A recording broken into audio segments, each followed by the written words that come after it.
Hello বন্ধুরা, আপনাদেরকে আরও একবার স্বাগত জানাই আমার ইউটিউব চ্যানেল গোল্ডেন ইনবক্সে।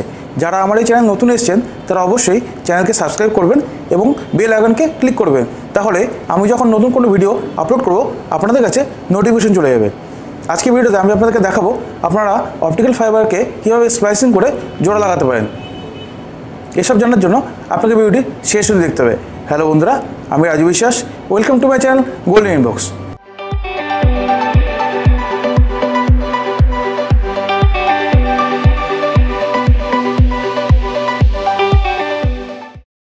বন্ধুরা, আজকে ভিডিওতে আমি আপনাকে দেখাবো যে আপনারা কীভাবে দুটি অপটিক্যাল ফাইবারকে স্প্লাইসিংয়ের সাহায্যে জোড়া দিতে পারেন।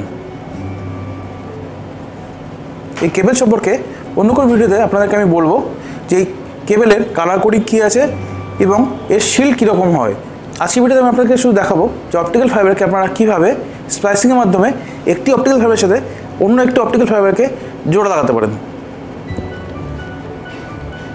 বন্ধুরা, আমাদের যে অপটিক্যাল কেবল দেখতে পাচ্ছেন এটি 24 ফাইবার অপটিক্যাল কেবল।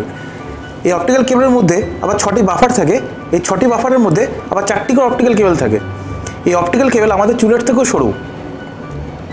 আমরা যখন কোনো সিস্টেমের মধ্যে এই অপটিক্যাল কেবলকে লাগাতে চাই, আবার ধরুন কোনো বাড়িতে যদি আমরা ব্রডব্যান্ড কানেকশন দিই অপটিক্যাল ফাইবার দিয়ে, তাহলে পরে আমাদের যে ব্রডব্যান্ডের মডেম থাকে তার সাথে আমাদের অপটিক্যাল কেবল লাগাতে হয়। কিন্তু এই ফাইবারকে বা অপটিক্যাল কেবলকে আমরা সরাসরি আমাদের কোনো ইকুইপমেন্ট কিংবা মডেমের মধ্যে লাগাতে পারি না। এর জন্য আমাদেরকে এই অপটিক্যাল ফাইবারের সাথে পিকটেলকে লাগাতে হয়। পিকটেলে এক মাথা কাঁটা লাগানো থাকে এবং এক সাইড ওপেন থাকে। এই ওপেন সাইডকে আমরা অপটিক্যাল ফাইবারের সাথে স্প্লাইসিং করে লাগাবো। এই যে আপনারা যে চুলের মতন ফাইবার দেখতে পাচ্ছেন, এর সাথে আমরা স্প্লাইসিংয়ের মাধ্যমে এই পিকটেলের এই ওপেন মাথাটিকে স্প্লাইসিং করে দেবো। সেটি কীভাবে করব সেটি আপনাদেরকে আমি এই ভিডিওর মাধ্যমে দেখাবো।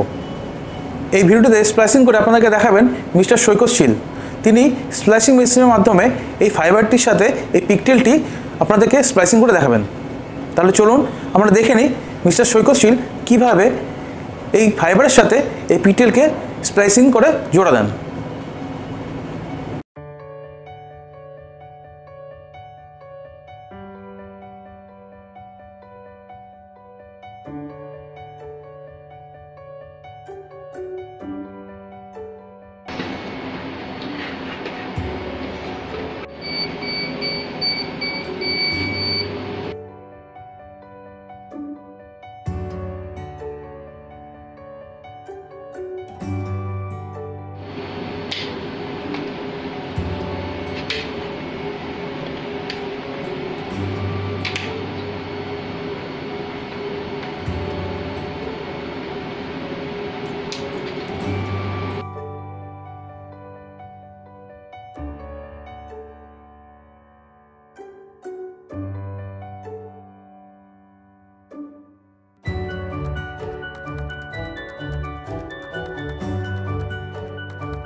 তাহলে বন্ধুরা আজকে ভিডিও আপনারা দেখলেন যে কীভাবে একটি অপটিক্যাল ফাইবারের সাথে আরেকটি অপটিক্যাল ফাইবার অথবা আরেকটি পিকটেলকে আমরা স্প্লাইসের মাধ্যমে জোড়া লাগাতে পারি। যদি আজকে ভিডিও আপনার ভালো লাগে তাহলে অবশ্যই লাইক করবেন এবং শেয়ার করতে ভুলবেন না। আর এই চ্যানেলে নতুন নতুন ভিডিওকে দেখবার জন্য অবশ্যই সাবস্ক্রাইব করতে হবে।